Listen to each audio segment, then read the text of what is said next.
মাসুম ভাই, তুমি তো এই প্রথম চন্দ্রনাথ পাহাড়ে আসছো, সীতাকুণ্ড পাহাড়ে আসছো, তোমার কাছে কেমন অনুভূতি লাগলো? কেমন অনুভূতি তুমি?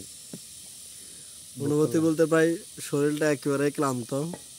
সেই সকাল 11টা থেকে নিয়ে এখন প্রায় 3টে, এখন পর্যন্ত শুধু হাঁটার উপরে আছি। আসলে আমরা এই যারা চন্দ্রনাথ পাহাড় অর্থাৎ সীতাকুণ্ডের ঐতিহ্যবাহী যে পাহাড়টি আছে, এখানে প্রতিদিনই প্রায় হাজার হাজার পর্যটক আসেন।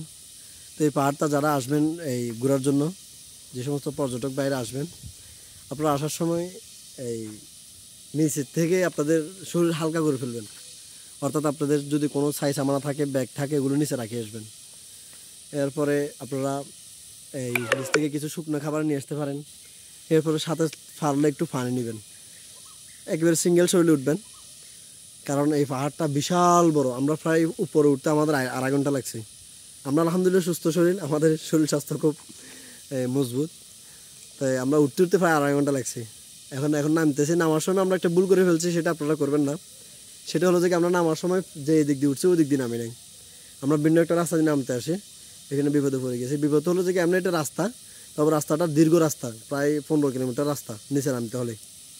তো আপনারা যেখান দিয়ে পাহাড় দিয়ে আসলে পাহাড় দিয়ে নামবেন। আর যদি আপনাদের ইকো পার্ক ঘোরার ইচ্ছা থাকে তাহলে আপনারা নিচ থেকে রাস্তা দিয়ে উঠবেন, নিচ থেকে আবার রাস্তা দিয়ে নেমে যাবেন। তো যারা আসবেন, ঘুরবেন, দেখবেন আল্লাহর নিয়ামত। পাহাড় একটা অনেক ঐতিহ্য, মানে এমন একটি জিনিস যেটার মধ্যে আল্লাহ তাআলা অনেক বড় বড় নিয়ামত দিয়ে রাখছেন। অনেক কিছু পাহাড়ের মধ্যে দেখার মতো অনেক কিছু আছে। আসবেন, দেখবেন, ঘুরবেন। ঠিক আছে, আমরা এটা বলতেছি যে আমিও আসছি তার সাথে। 11টার সময় থেকে আমাদের সফর শুরু, পাহাড়ে ওঠা শুরু। এখন প্রায় 3টা বাজে, এখন আমরা নামি নাই, এখন হাঁটতেই আছি। এখন ক্লান্ত হয়ে গেছি এক পর্যায়ে। আমাদের কিছু সঙ্গী আছে, তাদেরকে প্রায় 1 ঘন্টা ধরে আমরা পাইতেছি না, এখন তারা আমাদের কাছে এসে পৌঁছেছে। শুনেন তাদের কাছে কেমন লাগলো? 1 2 3 আমি কি ফুলের গ্রান্ড নিন। আমি কি বলতেছি লিয়াজ ভাই, তুমি শোনো, তুমি চন্দ্রনাথ পাহাড়ে তো এই প্রথম আসলা, তোমার কাছে কেমন লাগতেছে? তোমার অনুভূতিটা কেমন, এটা একটু প্রকাশ করো। এই একটা অনুভূতি ঠিক এরকম।